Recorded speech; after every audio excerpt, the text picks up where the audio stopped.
This is Pranav Rao from Smartkarma, and I'm pleased to have with me today Chan Kok Peng to discuss his recent insight on the Malaysian Ringgit. Kok Peng, thank you for your time today on the 11th of August.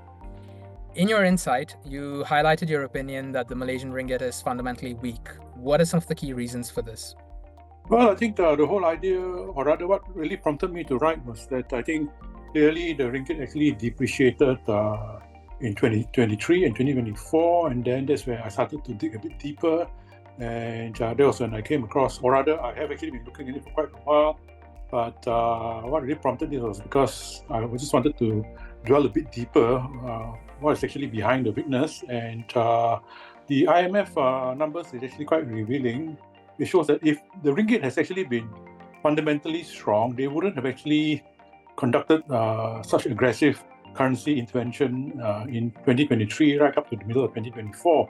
If you make a comparison between, say, Malaysia and Singapore, Singapore never really intervened in the currency market as published as the IMF data shows. But what's interesting is that if you compare the ringgit with a few other currencies where the central banks were intervening, that's actually very clear. What are the other three countries that actually intervene heavily? They're actually the Indian rupee, the Turkish lira, and the Brazilian real, and we all know what happened to those currencies as well. So it is when we see very clear intervention by the central banks, that's where you know that fundamentally the currency cannot be very strong.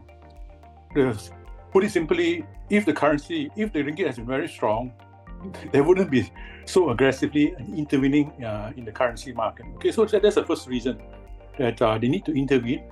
And the second reason, of course, is that the current account balance. I think a lot of people like to say that the Malaysian ringgit is robust because of the current account surpluses. But here you have to sit back and think about it.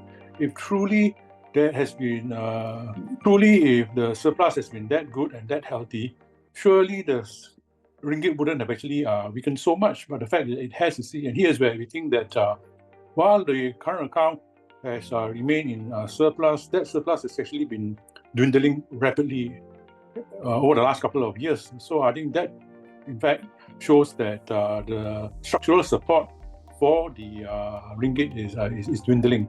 And the third reason, of course, is something which I highlighted in the report as well, which actually shows that Malaysian domestic players, Malaysian domestic investors, i.e. the ordinary citizen as well as the corporates, they themselves have actually been moving out from ringgit into foreign currency deposits.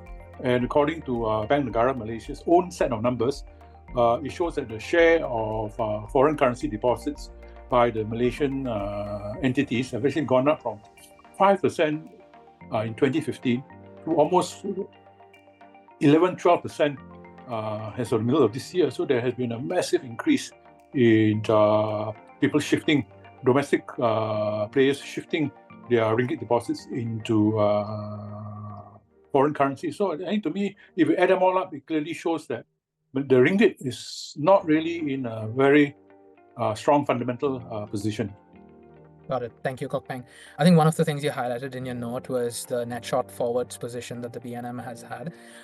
In your opinion, do you think the BNM has sufficient leeway to pare these down through 2025 and 2026? That's a very good question. And then if I was looking at it, and then I was pondering about this this issue as well. That clearly, if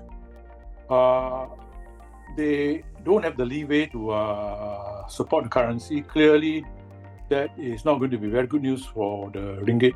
So I think the Malaysian foreign reserves has been, for one thing, it's actually declined, but now it's stabilizing. So clearly, the short answer is yes, they do have the resources to defend the currency. But on the other hand, I think it will probably, if they do so, that will mean that they're going to cap the strength of the ringgit, because once you start paying, your foreign reserves will come off, and unless it's offset by your surpluses in the current account and in capital inflows, then clearly that will be bad news for the ringgit.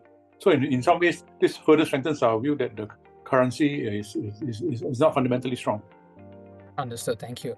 I think looking at this from a longer term perspective, what reforms do you think could support a more stable balance of payments set up for Malaysia?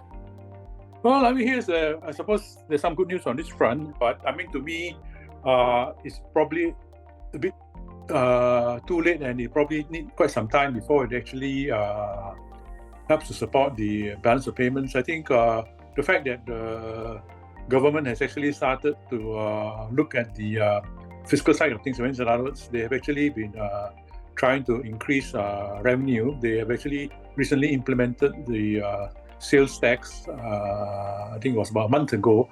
So this will actually help them to boost their revenues. But I think, in my view, this is going to be a longer-term solution. So I think, in my view, the reforms that they are undertaking, yes, it's a good thing they are doing it, but I think, to me, it will not have much impact, at least over the next 12 months or so.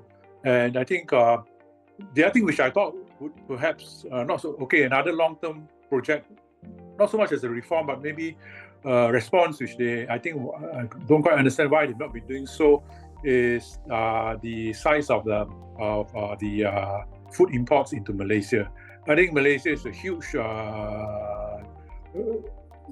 has a huge land area, but I'm always constantly amazed that the size of the deficit in food imports has actually been rising dramatically over the last couple of years. It's not like Malaysia has no fertile land.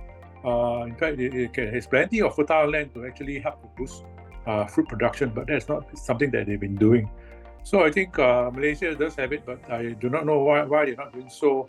That is something which they can obviously be pursuing.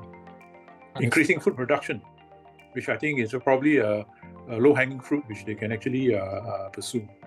Got it. Understood. Thanks very much for your time today, Kok Peng. And listeners, do check out Kok Peng's macroeconomic coverage on Smartkarma and tune into our next Smart Call. Thank you. All right. Thank you.